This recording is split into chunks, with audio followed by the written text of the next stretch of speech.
All right, here we go. We got Coach's Corner, episode 1 with Coach, and of course, Coach. So, who's starting us off? Who's jumping us off? What's on the top of our brain that we just have to talk about? Look, here's controversial topic. I got an argument with a dude yesterday about it. Okay. Okay, let's talk about curveballs in 9U baseball. Mm. So when we were in Tomball last weekend. I've never seen the Banditos play ever, right? So you hear all these things about, top 5% of select baseball organizations of all time, and so of course I didn't get a chance to see the older kids play like I wanted to, but I didn't not going to go out of my way to watch it either. But but I happened to roll by the 9U field that's going on, and I was excited to watch it. And then I want to say the first six pitches from the kid on the mound were all they were all curveballs. So what do you guys think about? I mean, Jar, you're a pitching guru. Like, what do you guys think about throwing hammers at that young age? I could see. I mean, I see both sides. Obviously, every kid that can do it, it's obviously awesome at that age because no one at that age is taught to see spin and learn. They see a curveball and they freak out. So I see both sides. Obviously, on the arm care side, and being a guy that his career ended because of an arm injury, like I think it's a little uncalled for. There's ways to get around it though. I remember when I had my own 9 or 10U team. I taught these kids how to throw a cutter because it's not there's no any damage to the arm, versus trying to flip over a breaker, like a 12-6. Um, so yeah, I mean that's there's ways to get around it. I think the coach has to be smart about it. That's for sure. Because like you said, you have a kid that can flip one in there, and then all of a sudden you're going back to back to back to back hammers, for two batters straight, and that's just at that point that's just kind of a little much. But yeah, that's my little spiel on it. It's like if you got it, you got to be smarter with it. So Yeah, and I think there's a difference in just throwing curveballs for the heck of it or being taught properly how to. Granted, I didn't throw a curveball until I was probably 11, 12, which even then is on the border for a lot of for this topic. Like, oh, that's still too young. But I I think if you're taught right and understand what to, if they kind of understand it, if they're smarter guys, okay, sure, to throw it. If not, yeah, stick to that cutter where you do get that different movement, but you're still sticking with okay. Here's how you throw the fastball. Here's how you throw the changeup, kind of thing. Mhm. I think it symbolizes a larger problem that all of 9U baseball, especially at a select organization, is absolutely fucking ridiculous. The whole idea of having a select organization that caters to 9-year-olds traveling around the country and being ranked is absolutely insane. It's insane. We wonder why kids are quitting baseball by the age of 13. It's because they spent the last 4 years specializing in one sport that at times can be incredibly boring, not very fun, and not very fruitful, especially if you're not very good at it. So no wonder why they're quitting at 13, and we got no kids who want to play baseball at 14, 15, 16, 17, and then they don't want to be coaches like us when we fell in love with the game. And so of course they shouldn't be throwing fucking breaking balls when they're 9. They should be learning the game. They should be learning how to have fun and enjoy with their friends. They should be learning how to be great teammates and what it means to be on a team. And yes, of course you're going to have your upper echelon players who just like get baseball a little bit faster than everyone else. So then, yes, maybe they can throw a breaking ball or two. But like the whole point of a 9-year-old baseball team should literally be, I want my son to play baseball when he's 10. If that's the goal of every coach, then you're going to orchestrate practices and games way differently than if like, I have to win this baseball game and I have to make sure that he's ranked in the top 100 in the state. You're going to go about it and you're going to treat people in a way different way than if you're like, my only goal for this team is that you guys learn a little bit about the game and you want to come back next season. I think that should be the only approach to the game. But like, as we see, I might be the odd one out in that regards because parents and players and coaches all just want to like win baseball games and be ranked. And it's like, it's absolutely absurd. It's absurd. Okay. And that's what I think about the topic. Yeah, you look at like when you were little, what was your say you're in fourth grade or fifth grade. What is your dream? Like your Yeah, dream goal in baseball so should be that what? I agree with. What? Who's talking? So, Aaron, so that I agree with. I think whenever you're young, you can stay in the regional rank. As far as like going town to town for if say granted like a Louisville, I think we're better than Flower Mound or something like that, like in our Dallas area versus we've got a whole bunch of 9-year-old Texas guys going to play in Georgia, going to play in Florida, California, Arizona, these different things. I think there's more benefit in having a being competitive locally in that and understanding the competition of it that way versus everything's in a magnifying glass in those quote unquote national tournaments that shouldn't be happening until maybe 13, 14 because now guys understand what the game is supposed to look like a little bit more so they can compete that much better and have it to understand that hey yes this is fun but I want to go win these dang things. Mm. Yeah, there's a time and place to, well, actually, I really don't think there's a time and place to focus on winning itself. Because if you look at all of sort of the sports psychology, mental performance research, anytime you focus solely on outcomes and winning, you constrict your players' ability to be at their very best. And so, yes, of course, you want to win games. Sports are about results. If you don't win the game, you're fired as a coach. If you don't win a lot of games, you're fired. We see that all the time. But if your only focus is always about the outcome and the results in winning, you are getting the least bit out of your players as possible. And so the idea should be about um, other things, the process, enjoying the game, trying to be the best at getting better, some of these things that can then equal to winning more games than losing games. And so you keep your job and all those sorts of things. But if we only focus on results of things, we lose sight of what's actually important because very, very, very, very, very few of us will make baseball a job for the rest of our life. So why not cater to those most likely to be husbands and fathers and coaches and teachers in that regard? But I understand we all, at this point in our lives, we all coach like highly competitive players at 17U and they want to win. Winning is fun. So if we make them better ball players and better humans, we're more likely to get more wins. And I think it's just that kind of loop that's most important. But Coach Wax or Jar, you're about to say something? No, what I Yeah, was I think you've kind of hit it on the big issue with just select youth sports in general. I mean, obviously, we're in the baseball space, but across all the dynamics is at a very, very young age, like you said, it is money driven. It is about getting the top players and however close you can get or however far you can convince someone to come to you and play for you. And you just go and you chase wins.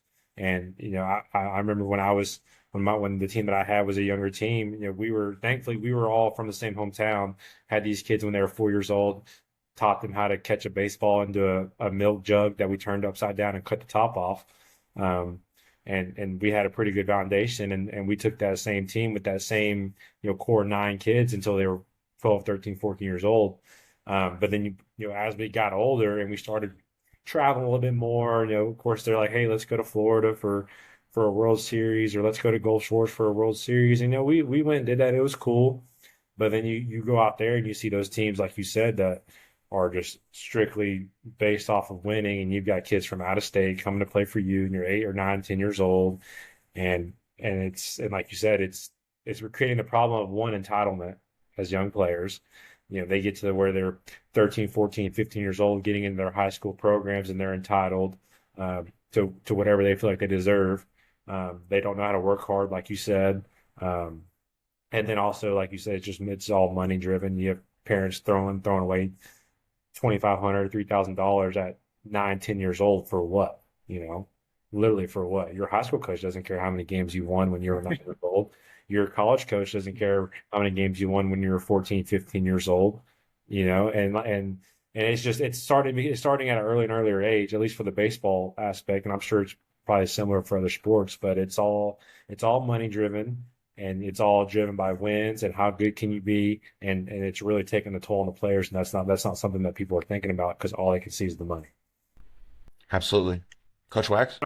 Yeah, that's what sucks about sports is the development and the character and all that good stuff. Like that shit's lost so fast in select baseball because again, like as a parent, everything you do as a parent's kind of money driven. Like, and it's also based off of results. Like I can pay $3,000 and go win with whoever you name anybody. I can go win with whoever, or I could play for an organization that's maybe like $1,000 for the summer, and they're not going to win as much, but the coaches care a little less about winning and more about development. So now, in my 7 years of coaching, I've coached on both sides of the spectrum.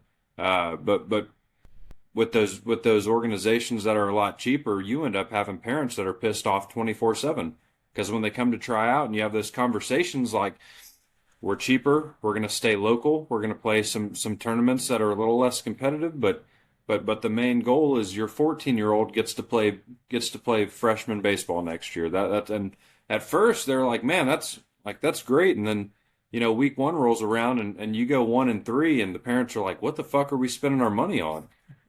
Like, at first you thought you were on the same level of like, we're here to develop and get better and your character's going to grow and what are you doing in between innings? What kind of teammate you are? We're going to take that stuff real serious. And then you go 1-3 and it's like, oh shit, we got to pack up and go play for somebody else.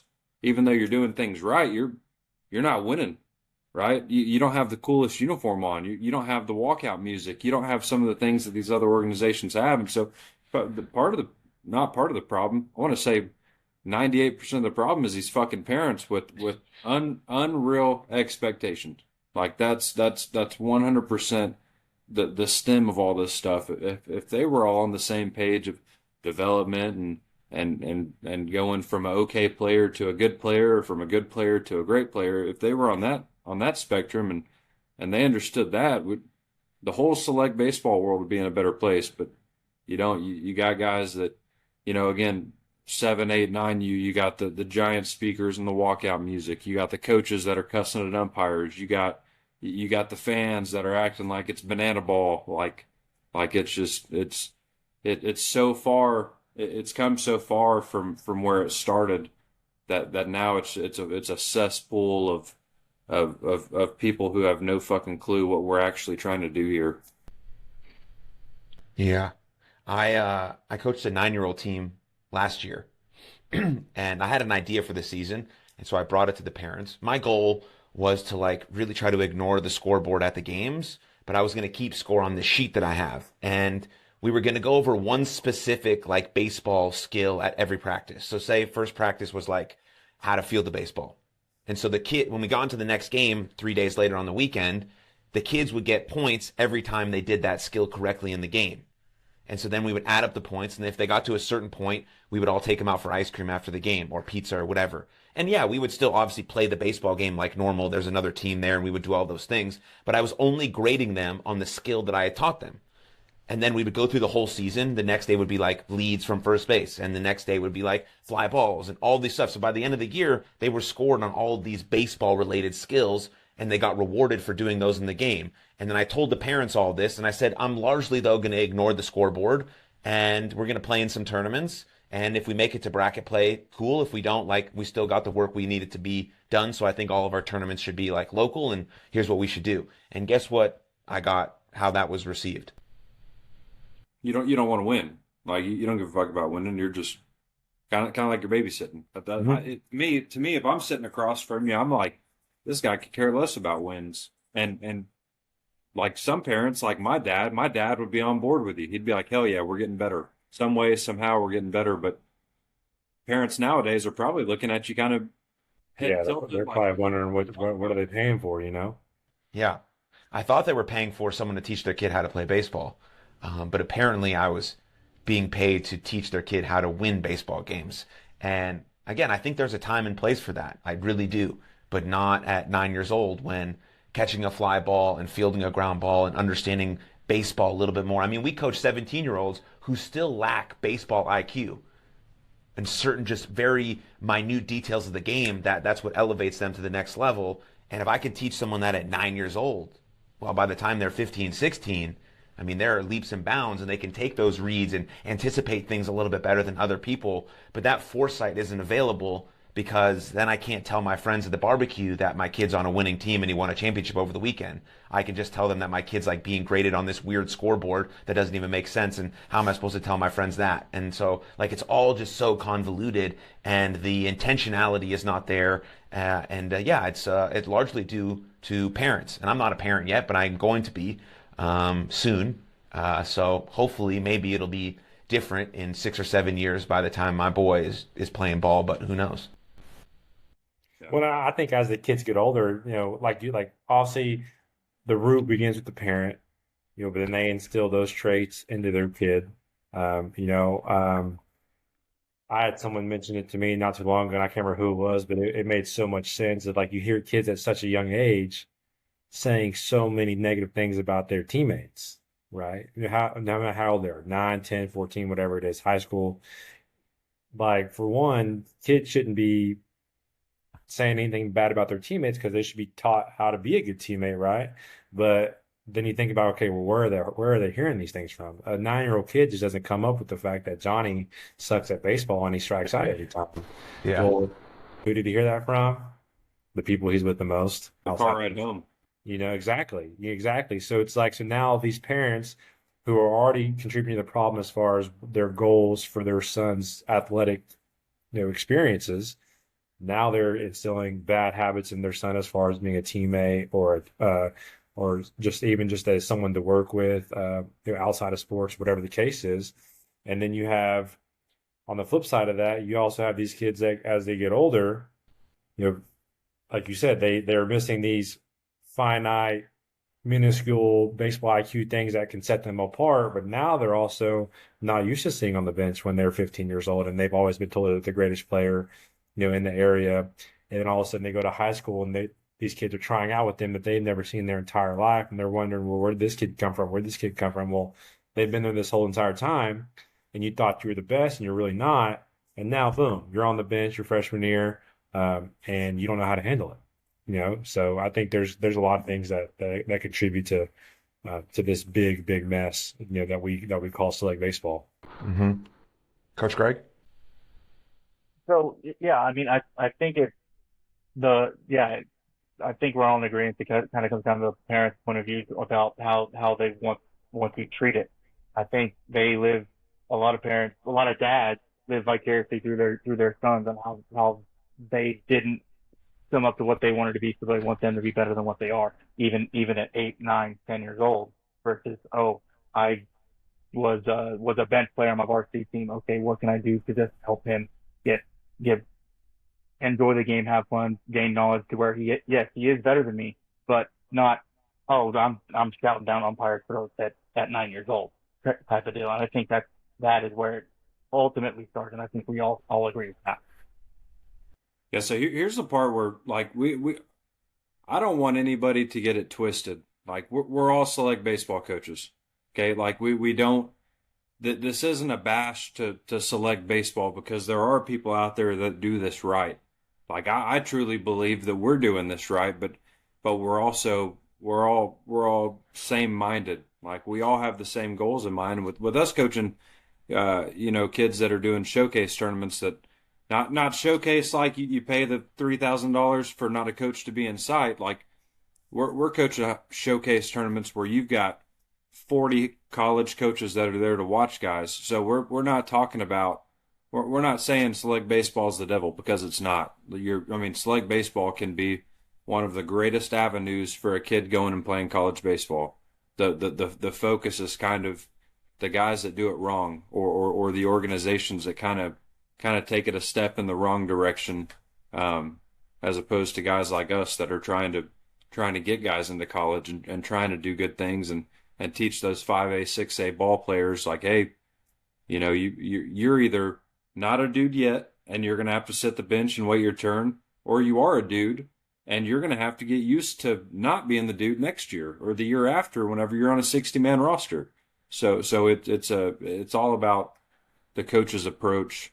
The players' approach, and then, of course, the parents' approach to trying to do some good here. So I've got a question for you guys. it seems like the gist of what we're talking about is at the younger ages, right? Because obviously, like Coach said that we got 17, you got 17-year-olds, they're either established starters on their varsity teams or they're kids that are trying to crack the lineup on their varsity teams, kids that we know are obviously good because they made it this far in this game, kids that have aspirations to go play at the next level. So it makes our job easier as coaches because we do have that higher level players around us, as well with the entire coaching staff that we work with, as well as the tournaments that we're playing in and the coaches that are there. So it makes it easier for us. At what age do you think it's appropriate to start doing that stuff? I mean, because it seems like a lot of these issues that we're talking about are at the younger ages. Like, there's no reason, like we said, there's no reason for 8 or 9-year-old kids to be chasing rankings on whatever database that they have, and grade exemption. Like, why are kids taking grade exemptions and before they get to junior high? Like you're putting all your eggs into to one basket of for whatever sport it is, baseball, football, whatever you want to call it. But like, there's no reason to be putting all your eggs into a basket at such a young age when, quite frankly, the kid could change his mind whenever he wants about not doing, not playing baseball or not playing basketball or football, or whatever it is, because like we all know, we've all been kids. We our mind changes and what we want to do and our hobbies change, all the time. I know for me, I was kind of fortunate, I guess, looking back, that I didn't start playing select baseball till I was 12, 13 years old. So I never had that experience of being 8, 9, 10, chasing these tournaments and wins and all that stuff. But I know guys that have, and some of them it worked out for them, and some of them quit their freshman year of high school because they were over it. So I'm curious, what age do you guys think it's acceptable, or not acceptable? You know what I'm trying to say? What age is a good age to start, really pushing and pushing and pushing into whatever sport your kid or your player wants to play in? Well, I think for one, you should be checking the sort of the temperature and the pulse of your player as he continues to get older, whether he still loves the game of baseball and is that love growing. I also think that you continue to grow your love for baseball as you start to play other sports. And no kid should be specializing that young. I mean, it's sort of in every book of all time, every athlete said it, but still we want to specialize. Like, baseball is a sport that's very skill oriented and it doesn't really develop other stuff. Like, you're not really getting faster, stronger, or quicker by doing only hitting and pitching or fielding skills. So you need these other sports to work these other muscles: basketball, soccer, jiu-jitsu, football, whatever it is. And also, when you miss something, you love it a little bit more. And so if you're only playing baseball 12 years around, which you can do in the state of Texas, then of course you're going to get fucking burnt out. Like, there's just no other way around it. Even if I love baseball, love it. It's like the fourth most thing I love in this world. But I still get like tired when baseball season's over. I'm like, great, we get a little break, we get a month off, shake the cobwebs off, like do some other stuff, and then let's get back into it. But a young kid is playing 12 months out of the year. It's impossible for him to play with his friends or go on vacation with his family or do other sports or go to summer camp or whatever like kids actually do. And so I think using that also as a vehicle for him to love the game a little bit more, then maybe when he gets into high school, if like he doesn't feel like he can make his high school team in basketball or football or soccer or whatever, then cool. Let's jump into specializing in baseball so that we can focus on it for the next 4 years, and potentially we can get you into college while also doing these other workouts that are going to maintain your lateral skills and your jumping ability and your ability to run, not just like specifically trying to hit or throw a baseball. And so it definitely shouldn't happen at 9, 10, 11, 12, or 13. But I think once you get to the age of 13, 12, 13, and you like understand that this is going to be my sport potentially, then maybe it's okay to start doing some of these bigger tournaments, start playing some of these bigger competition, because competition is really, really, really, really good for young kids. You have to learn how to lose and fail and understand that you only get what you earn, and you can only do that by playing people that are better than you. And so some of those tournaments can be going to allow that, but there should not be a specialization until maybe 14 or 15, and there should be breaks to play other sports, because then when you come back to baseball, you love it still, And if you leave it and you don't love it, you understand that it's not the sport for you. And that's totally cool also. And so there's so many benefits from doing so many different things. Your motor skills, your ability to learn and adapt and grow, and all these sorts of things will help kids understand what they like. And then they're like, oh, fucking, I love baseball. Baseball's my jam. All right, let's rock and roll then. Because you've had all these other experiences for the last 4 years that tell you, okay, baseball's the one you love the most, or soccer's the one you love the most, or whatever the case may be, or golf or coach right there is the one you love the most. And now let's do our best to try and be our best at that. And that's a process that you can go through with your kid. I loved baseball from the very moment I played it, but I didn't get any good until like my senior year of high school. So like I was just playing it because I enjoyed it, not because anyone was looking at me. And then suddenly I got good and things happened. But like, it's always going to happen at different times for people. But as long as that love is there and you have a reason why you want to play the game outside of like, I want to get ranked and hopefully I make $762 million like Juan Soto, then like, I think you're on a good track. Yeah. I think it's kind of a tough question because who are we to tell parents like when a good time for their kid to do this or this is? But in my in my time coaching, I think what is your goal for your kid moving forward? Because for me, I look at it as select baseball up until probably 13 or 14 U is, I don't want to say pointless because I grew up without slow pitch or no, without select. I grew up without it. Like there was no team around us, not within an hour. Now you get in the Austin College Station area. Now there's a couple of select teams, but it's still not huge. So to me, I've always said like you don't need select baseball. Like you play your league, you play your league for 3 months, and then right after that you have football that starts up, and then after that you maybe have basketball or whatever it may be. But for me, it's almost like at ages 13 and 14, you're training to make your high school team, especially if it's a place like Forney. Like, dude, I grew up in a small town surrounded by small towns. I've never heard of tryouts before. Right? Then we talk about Forney. And my little brother's a dude. He was a freaking dude. He shows up to tryouts at Forney High School. There's 160 kids trying out for 16 jerseys at the freshman level. Wow. So Jake's a dude, and we'll talk about high school politics some other time. But Jake's a dude. There's 160 kids out there. He doesn't make the team, So maybe if you're in a setting like that, you may need select baseball a couple of years prior to that, so you're playing the highest level of competition to prepare for tryouts. Like we're not even talking about winning high school baseball games. We're talking about making your high school team. And then kick it up a notch. Now we're looking at 17U and 18U baseball. Like, okay, 13, 14, 15, I'm trying to make my high school team. Now 17, 18, I'm trying to start my actual baseball career. So 17, 18U, that's important for, I mean, you can argue it's for development, but it's also, you're now trying to set yourself up in a career for baseball. When you start talking about scholarship money and then maybe being launched into the professional baseball world after that. But I guess it kind of just depends on what are you trying to get out of it? It's a tough question. Yeah, I think so. With the way Little League does it, I think 12U is it's a good time to start actual competitive aspect, because that's when they start the track to the Little League World Series. I think that's when it should start. But yes, like Aaron said, I think you need to test the temperature of your player and then make sure that he doesn't get burnt out with just one singular sport and play more. Probably every single one of us here played multiple sports growing up, so we can. It's easier said than done for us, but there's a difference in players that have been athletic for 9 months out of the year and they come to baseball and they know how to. They're just naturally gifted with the skills to be able to throw a baseball, catch a baseball, hit a baseball. We know hitting a baseball is one of the hardest things to do in sports. Period. End of story. So there's that aspect of it for us to understand the temperature of where our kid is at.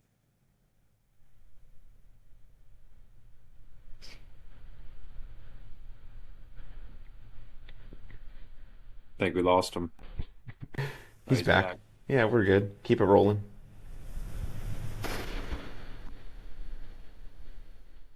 Coach Jari, go ahead. Yeah, I mean, I mean, I feel like we've hit everything, like Greg said, like we've all played multiple sports and it's all benefited us, but we've also already done it. I think a lot of the things, especially in the baseball space, is something that you don't figure out till it's too late. Um, I remember, through my recruiting process, I had this fixated idea of this is how recruiting worked. And now that I've been recruited and played my college career and now I'm done, I realize I was completely wrong. And so I think like we're doing our job of trying to help these kids and hey, like this is what you need to do, and that's why coaches like us and other coaches in the world are very valuable to these young athletes. But I mean, I feel like everything at a young age is very fixated on what people think it is. I think Coach Wax said it best. Like most of the time, it's dads wanting what's best for their kid, and usually that's better than what they've had. Which is, I mean, that's just the nature of being a father. Is you want your kids to have more opportunity than what you ever had. But then, like you said, he grew up in a real small town, had nothing to work with. Versus, I grew up here in Forney, and there's 15 places to go work out, baseball specifically, within 10 miles. So I mean, I feel like there is definitely some luck involved as well. Like like Coach Greg said, 12 years old is kind of a good time. I think I would agree with that as well. 12 is kind of a good area for multiple reasons. Also, that's where, like you said, the Little League World Series starts getting tracked and televised, and you start hearing these kids' names. But also, that's around the age where these kids start growing and they start hitting puberty, and then that's where kind of the men start to separate themselves from boys, just in terms of maturity and strength and stuff like that. So if someone like myself who was kind of a late bloomer, I was always a bigger kid growing up, got to the middle school age group, and I was now the smallest kid. I was set back a little bit, based off who I was playing with. But I mean, look at Jose Altuve, right? He's 5'5", 5'6" years old, one of the best players in the world. But I think it's kind of you create whatever opportunity you want for yourself. You have these younger kids, and I know a bunch of them that they were smaller, always slower, weaker, whatever the case is, and was kind of always towards the bottom end of their roster as far as on their depth chart goes to their team. When you look at them now, they're in high school. These kids who have been working their butts off since they were 9, 10, 11, 12 years old because they weren't getting any playing time then. Well, then they know how to work hard. They know how to persevere. They know how to deal with adversity. Well, boom, now these kids are starting to grow. And then, like Coach Wax said, these dudes are dudes. And then you have kids on the opposite side that at 11, 12 years old, they're hitting tanks and throwing, 70 miles an hour and this and that. And everyone thinks they're the greatest thing ever. Well, then you look up and they're 16 years old and they're the same size they were when they were 12. So it's, I think baseball is one of the greatest equalizers, in the sports world, for that reason, because like we've already stated, it's not about being fast. It's not about being strong. It's not about being, to throw the ball the hardest. It's a little bit of everything culminated all together. I think playing other sports is very, very important, especially to create a baseball player, because like we've already stated, you've got to do all these little things. And then you also have to have it up here. You could be the fastest guy in the world or the strongest guy in the world or be able to throw the ball the hardest in the world. But if you don't have it up here, you're still going to lose. So I mean, that's why baseball is beautiful, and it takes a baseball player to understand baseball. So I think that's kind of where, once you figure that out with your son or your daughter for softball, that's when, you can start figuring out, okay, what am I going to get out of this? Because like you said, Aaron, you're going to get out what you put in, and that goes for everything. Yeah. Yeah, it's like super, super rare to see someone who's like the best player at 9, 10, like actually have a really long baseball career. Like in my experience, I only saw it once. Like I was born in California, like close to San Francisco, and then we moved to Texas when I was about 12. And there was this one guy in California, his name was Justin Maffei. When we were 9, this guy was the man. And when I moved out of California, I never like kept track of him. And then randomly, South Dakota State, when I was playing there, we made a regional, the Oregon regional, and we were playing San Francisco. And who do I fucking see come up to bat? Fucking Justin Maffei.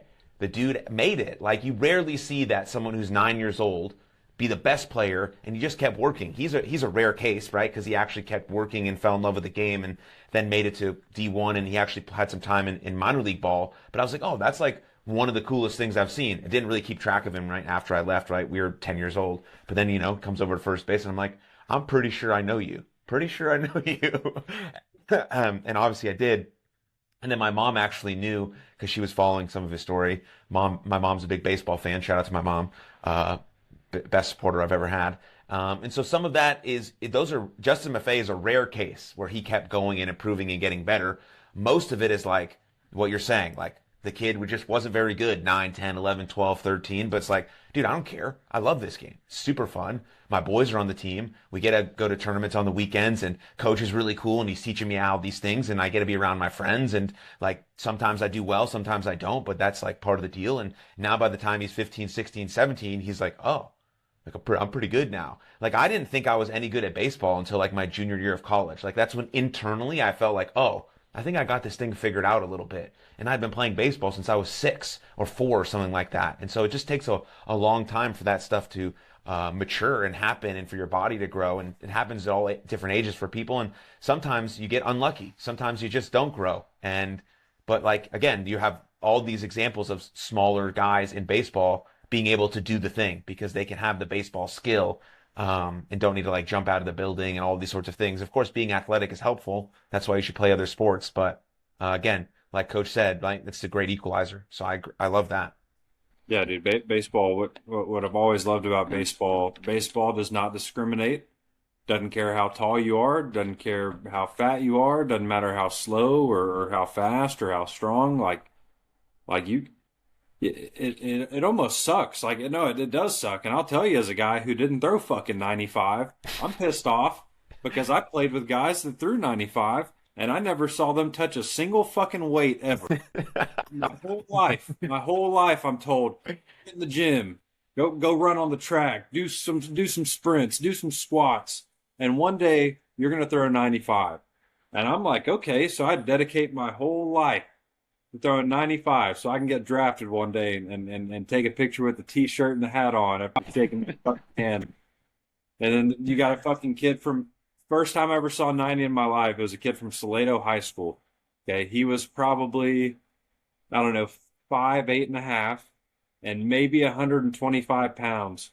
And he's coming out of the bullpen. He's hot, and I'm standing in the on deck circle. The second that ball left his hand, I fucking lost it. The loudest, most pure pop I've ever heard in my life. And sure enough, that radar gun, 89, 89, 90, 90, 91. And I'm sitting there and I'm like, this fucking dude is half of me. Because keep in mind, I've been the same size, same height, same weight since I was in 5th grade.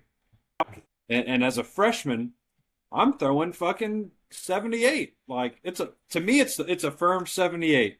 It's a firm 78. I got a knuckleball to behind it, and then you got this little dude from Salado throwing fucking gas. I did everything in my power to be what he was, and I couldn't do it. Now later on in my career, luckily, maybe with a little bit of weight training, maybe I was throwing 87, 88 consistently, but it's always pissed me off, and I always think back to that story, and I tell kids all the time, like, they ask, how do I throw harder? How do I throw 90? Or how do I hit bombs? And I'm like, guys, I hate to tell you, but a lot of it's God-given. Some people were born to throw 90. Some people were born with just the innate ability to beat the shit out of you in baseball and not have to do a whole lot of work outside of that. And you hate it, but you got to love it too, or else, again, guys like Jose Altuve wouldn't exist if there was a height requirement to be good at middle infield. He wouldn't be there. Or if outfield was meant for guys to be short, quick dudes, Aaron Judge wouldn't be playing outfield. Like but like Jari said, it's the great equalizer, and sometimes that's great, and sometimes it's a dude from Salado High School fucking striking you out on 3 pitches down the middle. Like, it's like you said, it's I do believe that baseball is probably the one of the few, if not the only one sport that it does take some luck involved. Like Coach Wax said, I know a handful of guys that, and we coach with one of them, and he will not be afraid to admit it. He was not the hardest of workers in our high school, and guy was pretty successful. Went to an SEC school, pitched at an SEC school, and that guy just had it. I mean, like you said. But then I also know a guy just like Aaron said, from 9 years old, this dude was already getting recruited by D1 schools. At 12 years old, he was pitching in front of the University of Texas pitching coach. At 13, he was throwing 87. But he was that diamond in the rough, like we talked about, has all the God-given ability. But then on top of that is also the hardest worker, is a great kid, has a great family, great support system, all this and that. And the kid was just destined to be a professional baseball player. Mm-hmm. That kid set multiple state records in the state of Texas in high school baseball. One of them, I think, was like 60-something hitless innings consecutively. Absolutely insane. On top of that, not only was he a fourth-round draft pick out of high school, he also was a switch hitter in high school who hit for power for both sides. Like, dude just kind of did it all. He was that, like, almost like creative player that you can think of as a little kid. And now that kid is, I say kid, he's 24 now. Now he's in the bullpen at Tampa Bay Rays at the big league level. Like that's one of those deals where it's like, okay, this kid was destined to play baseball. Mhm. And of course, he has to do things on his own to make sure he gets there, but he got there. And then we also know kids that didn't play didn't play a lot on their high school varsity team, were on the team, maybe set the bench, somehow goes to college, through summer ball or whatever avenue they got that connection. And then now these guys are, in the big leagues or in the minor leagues. There was a guy that I saw a deal on him. He played for the Rays, Samson or Simpson or something, center fielder, played at, I think, Georgia Tech. He was a guy that was a 0-star recruit out of high school, went to a small school, transferred to Georgia Tech, and became a dude at Georgia Tech when he's 22, 23 years old. Now he's with the Rays as well. Like, it's that. And that's why sports are so great. That's why sports are so beautiful, right? Like, you have the kids that, at a young age, like, okay, that guy's going to be something in whatever he does. And then you have those kids that kind of come out of nowhere and shock the world and then, end up being a dude. So, Absolutely. I played with Blake Trinan, and he pitches for the Dodgers now, and like he wasn't. He was just a regular baseball player at South Dakota State, and then like his senior year, he started throwing the ball really, really, really hard, and then he gets drafted in the 7th round. But he didn't throw hard like that until his senior year of college. Then he gets drafted, develops all his off-speed pitches, and is one of the best relievers of like the last 7 or 8 years. Has got 2 World Series rings. I mean, you do develop late, but the moral of the story is like if you don't give up on yourself, yes, there is going to be a point in time where you do have to quit the game of baseball. Like if the signs are all there and just like nothing is working out and you just don't have the talent or the build or the drive or any of those qualities, then yeah, maybe it's time to pack it up. And that's not giving up. That's just quitting and moving on to something different. But there also is something to be said about just keep moving forward. Like one foot in front of the other, no matter how many times you get knocked down or punched in the face. If this is your dream and this is the thing you want to do, then go for it. And there's also so many other avenues you can take to be in the game of baseball if that's like something that you want to do. Like we're still in the game of baseball, obviously, because we love it. But there's so many different directions you can take that keep you in the game if like actual playing didn't get you as far as you wanted it to. And so I think that's also the beauty of falling in love with something. And so just like, you fall in love with your wife, you expect that to happen for the rest of your life, even through the ups and downs and the challenges. The same can be said about baseball. You fall in love with baseball, and even through the ups and the downs and the challenges, you commit to loving it, for the rest of your life, regardless of how it might look. And I'm sure we've all gone through spurts where we hated the game. I definitely did for 5, 6, 7 years when I was a professional wrestler. Didn't even think about baseball fucking once. But I needed it in my life when I had something tragic happen, and now I'm in love with it again. And so there is going to be different, times in your seasons in your life, you could say, where that is the case. And so all of us are going to go through that. Greg, you got anything to say? Welcome back. Yeah, I mean, hey, glad to be back. Dang internet issues. Yeah, welcome back, Coach. Just Forgot to pay the internet bill. as long as you just have this continual love for the game, whether lit, staying with it as long as you can, or stopping after senior year of high school, freshman year, sophomore year of college. I think there's always another avenue that you can go to stay in a game of baseball as long as you can.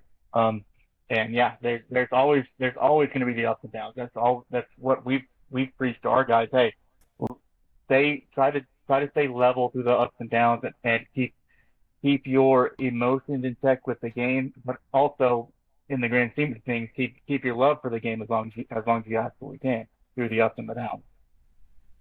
Yeah. All right. I'm about to flip the subject very quickly to something totally different, because I know Coach Jari is obsessed with the Mavs. And we lost our best player ever since Dirk Nowitzki. What the fuck is going on? Are we going to have a decent season? How should we feel about the Mavs? Coach, let's just say that someone made a deal with the devil. I mean, no ifs, ands, or buts about it. I think it's just Dallas sports in general. I mean, the Rangers are historically awful. Um, the Stars can't get past the Western Conference Finals, and they fired their head coach who has gone to three consecutive Western Conference Finals and just can't seem to get it done. The Cowboys is a completely different story. I mean, I've yet to see them win anything in my 25-year-old life. So that's unfortunate to say. And then you get to the Dallas Mavericks, when maybe one of the greatest entrepreneurs in all of entrepreneurship, and Mark Cuban, decides to make the rash decision to sell the team to someone that knows nothing about basketball. And then they made Nico Harrison the GM, who I thought at the time was amazing. Made all the right moves. Got Daniel Gafford, PJ Washington, Kyrie Irving. The Mavs were looking like the team to beat for the next, or at least for the foreseeable future. I mean, Luka Doncic is, I mean, younger than me. Dude's already climbed the ranks. He's been a professional basketball player for as long as I've been alive, damn near. He started playing at what, like at 12 years old. He was playing in a men's league as a professional. See you later, Greg. Uh, but yeah, dude, like I will never forget. My wife woke me up. It was like 1:30 in the morning. She said, "Babe, Luka Doncic got traded." And I said, you like, don't fucking lie to me. Like you like do not put that juju in the air. I mean, Luka Doncic, white German man, you know, I say German, he's obviously from Slovenia, but white European man, that's exactly who Dallas loves. He was going to stay for another 20 years. Like Yeah. he fit the mold. I mean, I was ready to have a statue of this man hitting his step back to the left. Um, outside American Airlines. And she said, "No, babe, I'm serious. Look at your phone." And I looked at my phone, and I was awake for the next 3 hours from 1:30 to 4:30 sobbing about the fact that Nico made the worst deal in NBA history. Meanwhile, he got nothing in return, essentially. Anthony Davis, big guy, unibrow, famous, whatever. Dude, he's made of glass. Okay, he's made of glass. He came to the Mavs, you know, sat out for a month. Mavs had the worst second half of almost any NBA season possible. Now Klay Thompson's going to leave because he thought he was coming to a contender. He ended up not even making to the playoffs. Kyrie, I mean, man, I love Kyrie to death, but he's old. He tore everything in his knee. That's very unfortunate. I hope he comes back. Gila for my boy. But they made a deal with the devil, especially with the Los Angeles Lakers. I mean, NBA has been on the decline the last 5, 10 years. No offense to LeBron James. He's not the GOAT, but he has been the face of the league, and the league has been declining. He's obviously on his way out. Who's next up in line in LA? Luka Doncic. Okay, it makes sense. And then somehow, some way, the Mavs get the number one pick in the NBA lottery. They had like a 1.4% chance. And guess who comes back to Dallas? Another tall white guy that's good at basketball, Cooper Flag. Cooper Flag is the saving grace of Dallas Mavericks basketball. Are they going to be good? I expect him to be good. I mean, he's the best recruit since probably Luka Doncic. I mean, obviously Wembanyama is a different story. He's an alien. So I don't really compare them to each other, but yeah, I mean, I think I could see them trading PJ Washington. Because Cooper Flag will probably start at his position, being the number one overall pick. Um, Anthony Davis comes back. Pray to God he stays healthy. I think Kyrie will come back, towards the end of the season. They have depth, behind them. I think the Mavs have a solid team. I think they still got the best two big men in the league, and and Daniel Gafford and Derek Lively, who's also a young buck that's got a lot of life ahead of him. Uh, I don't know. Do I still hate Mark Cuban for his decision? Absolutely. Do I still prefer Luka Doncic? Absolutely. But and then for Nico Harrison to say, "Hey, I didn't realize how important Luka Doncic was," like, and Yeah, give then me a fucking break. dude, I mean, for one, I'm surprised no one's tried to harm that man. I mean, like, no one should, but I'm surprised no one's tried to. I mean, you can say the same thing for Jerry Jones as well. Um, as passionate as Dallas fans are about their sports, but man, I don't know. I at this point, I don't put anything past anybody. I think Klay Thompson's going to leave. I think he's going to go back to Golden State, play for 1 year, and retire. Um, it'll be interesting to see. But I mean, I hate that you brought that up, but I'm glad I was able to get that off my chest because I've been holding that in for a while. But yeah, Yeah, because I am Mavs fan for life, MFFL for die hard. So yeah, it'd be interesting to see what happens as we move forward. yeah. Well, I appreciate your optimistic view there at the end. I think hopefully Cooper Flag is the saving grace for the Dallas Mavericks, but it also would have been nice to still have Luca. I mean, I had a couple friends named David and Joel that like were in a serious grieving process when Luca moved to teams, and I felt like I had to console them about like them like losing someone they loved, and essentially that's what the Mavs fans felt like, losing someone they loved. And for that guy to say that he didn't understand how deeply the Mavs loves Luca is just such a fucking stupid thing to say. And it just makes himself sound dumb for not understanding the pulse of his own fan base. And so I just don't agree with that at all. I think he just was lying through his teeth. But do you think in any way that sports are potentially rigged or fixed? That's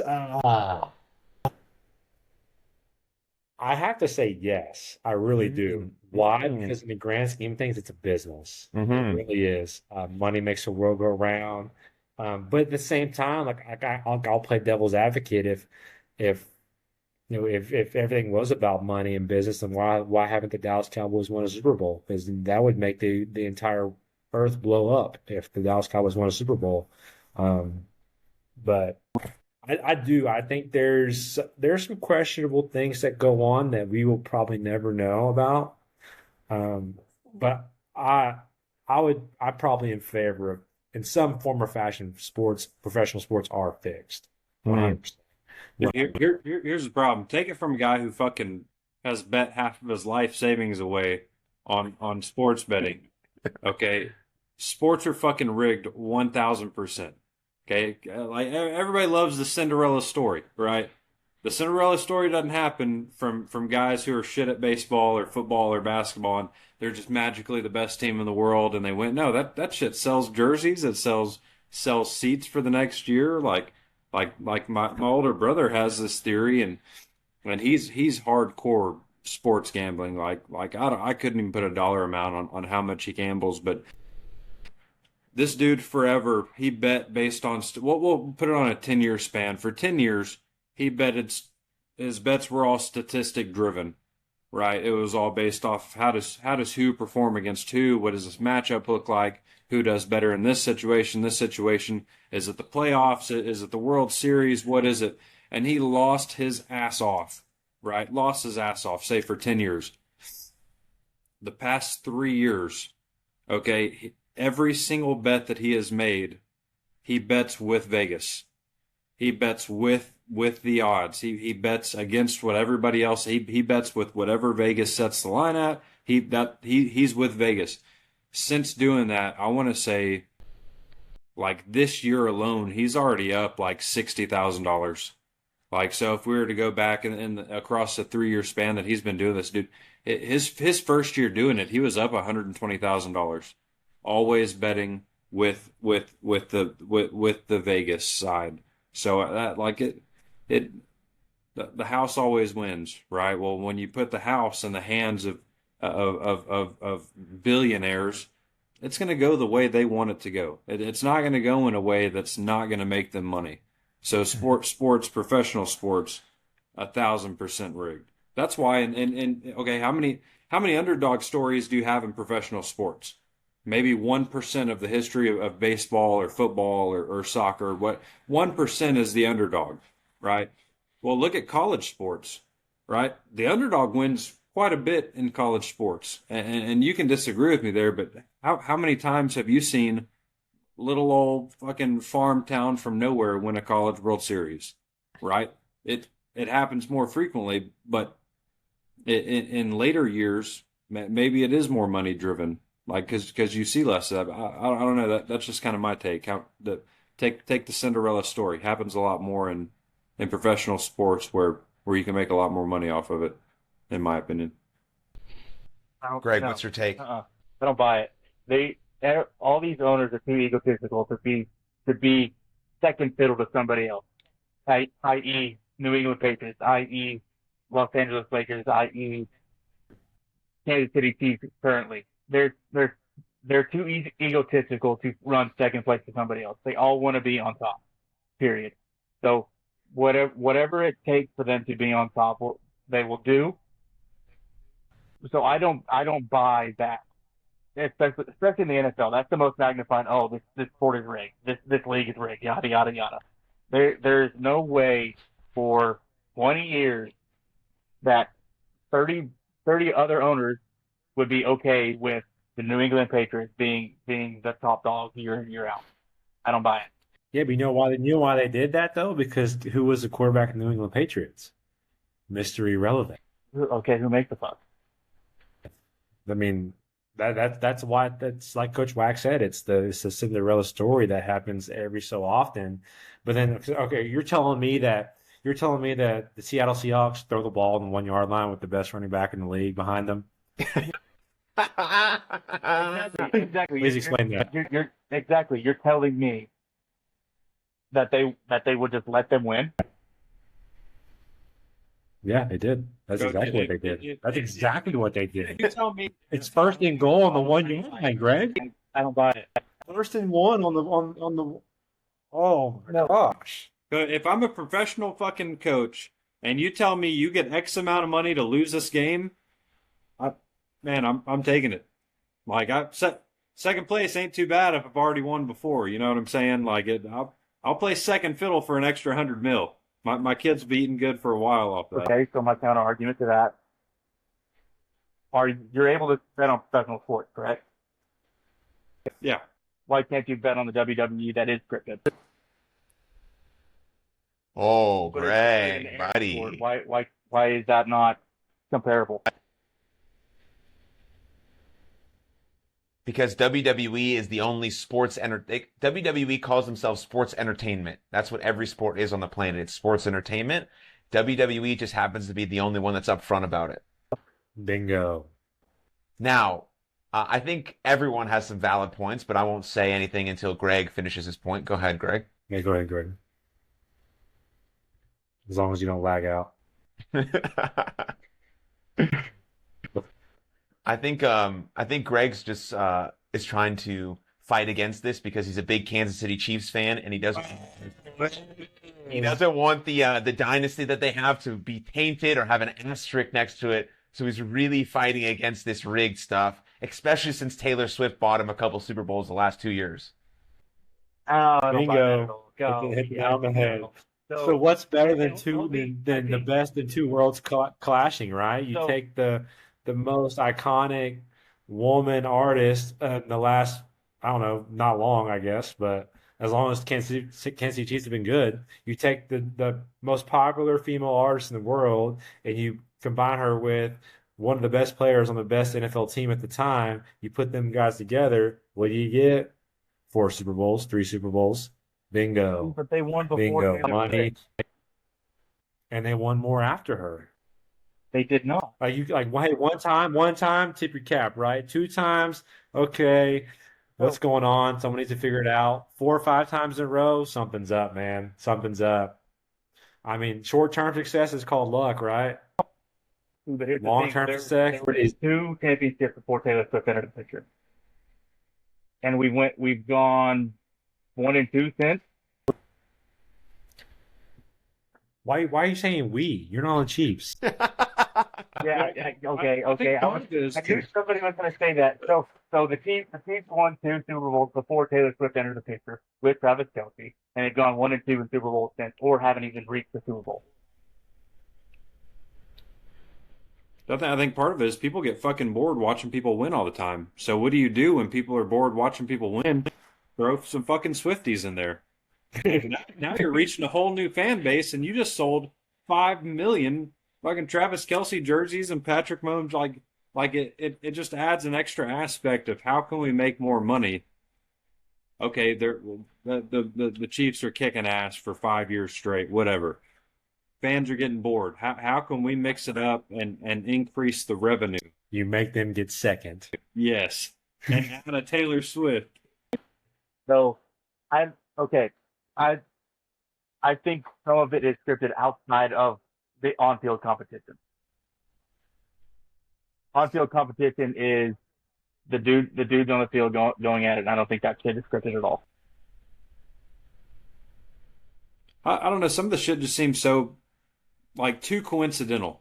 You know, like have you ever watched something and you're like, man, that is it's not even coincidental, it's just convenient. like it is so convenient for that to happen for something else to be set up after that. That's just I don't maybe it's because we're in like we grew up in like the media age, like watching movies and stuff like that, and some of the things that happen in the movie, okay, that would never happen in real life until it happens in real life, and now it's like, oh, that doesn't feel right. Yeah, I mean, you're telling me Saquon Barkley just happened to hurdle a guy as he didn't even see him coming? Like, Yeah. come on now. And now it's the greatest picture of history is you have a guy get hurdled while he's facing the wrong way. And now he's on a simulation anyway. Now he's on the cover of Madden with that exact play. Simulation. Yeah, exactly. Like, what better way to make money than have this guy who, at the time, was the greatest running back in the league? I mean, because I think he was, stat wise, and well deserving. I mean, dude's obviously a great player. Let's have the best running back in the league do something that's never been done before, and then let's post it on the front cover of the next video game. What better idea to make money than that? All right. Sports entertainment. There it is. Hey, there it is, baby. Now, so to piggyback off of that, are the creators of The Simpsons time travelers? Oh God. Fuck. Like, what the fuck? Went to a mic drop, like, and 60 minutes into the episode, talking about The Simpsons and the time travel. Not a boy, Greg. At that point, we can start talking about just conspiracies in general. Like, Yeah, we're not doing that for episode 1. yeah, this is Coach's Corner, not Conspiracy Corner. We will get into those, but we got to give people. Well, anyways, I mean, if someone wants to take that, to wrap this episode up, or we want to leave it on an open-ending question and we answer that the next time we jump on. Yeah, I think they'd come back for episode 2 to hear the answer to that. Yeah. All right. So, Greg, what was your question again? Are The Simpsons, the creators of The Simpsons, time travelers? Okay, yeah, I got to think about that because I've never watched The Simpsons. Oh, you got to get into that. And I don't know who the creators are, so I gotta I can't just wing an answer. I gotta figure it out. You gotta do a little bit of homework on that. It's a rabbit hole.